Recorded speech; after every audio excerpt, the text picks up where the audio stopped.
Gift क्या है, इसकी कानूनी हैसियत क्या है, क्या ये जायज़ भी है या नहीं है, ये सब कुछ इस वीडियो में आपको बताने वाला हूँ। ये टॉपिक इतना वसी है कि मैं इस पर 2 घंटे का लेक्चर दे सकता हूँ, लेकिन मैं कोशिश करूँगा कि अगले 3-4 मिनट के अंदर जो इसके मेन पॉइंट्स हैं वो आपको समझा दूँ, ताकि कल को आप किसी वकील के पास बैठे हो या आपको किसी ऑकवर्ड सिचुएशन का सामना है तो आपको थोड़ी इन्फॉर्मेशन हो, आप बिल्कुल ब्लैंक ना हो। सबसे पहली बात, कोई भी शख्स, मर्द या औरत, जिसके नाम पे कोई भी जायदाद हो, वो उसका कुछ हिस्सा या तमाम जायदाद किसी भी शख्स को गिफ्ट कर सकता है। गिफ्ट कानूनी तौर पे भी जायज़ है और इस्लाम भी हिबा करने की इजाज़त देता है। गिफ्ट मुकम्मल होने के लिए 3 शराइत हैं जो कानून में लाजमी करार दी गई हैं। Number 1, offer. जो शख्स अपनी जायदाद किसी को गिफ्ट करना चाहता है, सबसे पहले वो उस बंदे को ऑफ़र करेगा कि ये मेरी जायदाद है और मैं out of love and affection आपको अपनी ये जायदाद गिफ्ट करना चाहता हूँ। Number 2, acceptance. जिस बंदे को गिफ्ट दिया जा रहा होगा उस बंदे की तरफ से उसकी एक्सेप्टेंस का होना बहुत ज़रूरी है, मतलब कि वो कहे हाँ जी मैं ये तोहफ़ा कबूल करता हूँ।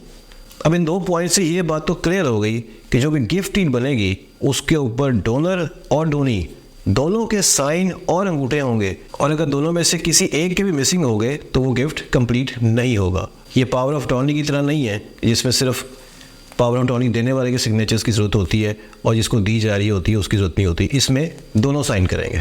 नंबर 3 इंग्रेडिएंट, पोजेशन, कब्ज़ा। अगर आपने ऑफ़र की और दूसरे ने एक्सेप्ट कर ली लेकिन आपने उस प्रॉपर्टी का कब्ज़ा उसको नहीं लिया, तब भी ये गिफ्ट वॉइड होगा और इसकी कोई लीगल हैसियत नहीं होगी। जब भी गिफ्ट डीड बनवाएं उसको रजिस्टर लाजमी करवाएं। हर इलाके के अंदर एक सब रजिस्ट्रार होता है, आप मुतलका सब रजिस्ट्रार के पास जाएं और उस डॉक्यूमेंट को लाजमी रजिस्टर कराएं।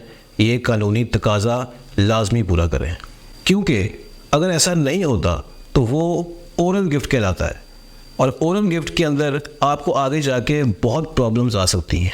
मिसाल के तौर पे, अगर किसी शख्स ने अपनी प्रॉपर्टी किसी को गिफ्ट कर दी और पैसे बचाने के लिए उसको रजिस्टर नहीं कराया, क्योंकि इस पर ऑब्वियसली स्टैम्प ड्यूटीज़ होती हैं। अब जो उस प्रॉपर्टी के वारिसान थे उनको लगता है कि हमें तो हमारे हक़ से महरूम कर दिया गया है और वो अदालत का दरवाज़ा खटखटाते हैं और इस गिफ्ट को चैलेंज कर देते हैं, तो आप साबित कैसे करेंगे? अगर आपके पास रजिस्टर्ड डॉक्यूमेंट है तो आप कोर्ट में उसको साबित कर सकते हैं।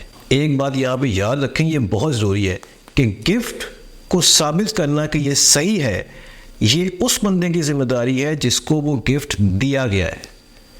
जो बंदा केस करता है और इस गिफ्ट को चैलेंज करता है, बर्डन ऑफ प्रूफ उसके ऊपर नहीं होता, बर्डन ऑफ प्रूफ उसके ऊपर होगा जिसको वो गिफ्ट दिया गया है। अब वो गिफ्ट चैलेंज हो चुका है।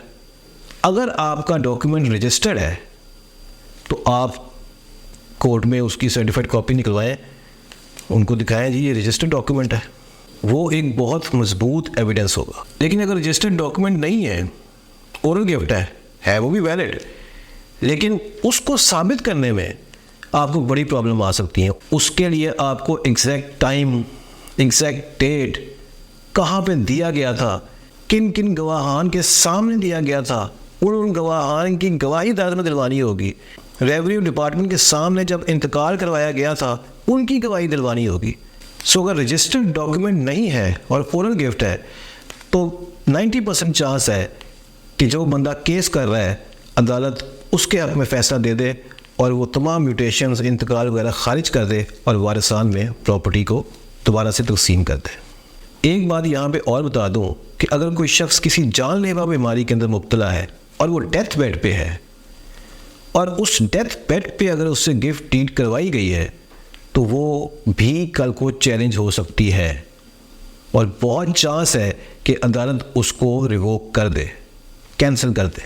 ये तो था गिफ्ट के बारे में। अब मैं आपको रिलिंक्विशमेंट डीड के बारे में भी कुछ बता देता हूँ, क्योंकि वो भी इसी से रिलेटेड है, थोड़ा सा डिफरेंस है, तो मैं आपको इसी वीडियो के अंदर बता देता हूँ। लेकिन उस पर जानने से पहले अगर आपने मेरे दूसरे चैनल को अभी तक फॉलो नहीं किया तो कर लें, क्योंकि मैं वहाँ पे भी बिल्कुल इसी तरीके से बड़ा यूज़फुल कंटेंट अपलोड करता हूँ जो कि आपकी पर्सनैलिटी बिल्डिंग के अंदर आपको हेल्प कर सकता है। अच्छा जी, रिलिंक्विशमेंट डीड क्या है और ये गिफ्ट डीड से कैसे डिफरेंट है? मिसाल के तौर पे एक प्रॉपर्टी के अंदर 4 वारिस हैं, 2 भाई हैं, 2 बहनें हैं और उनको ये प्रॉपर्टी विरासत में मिलती है।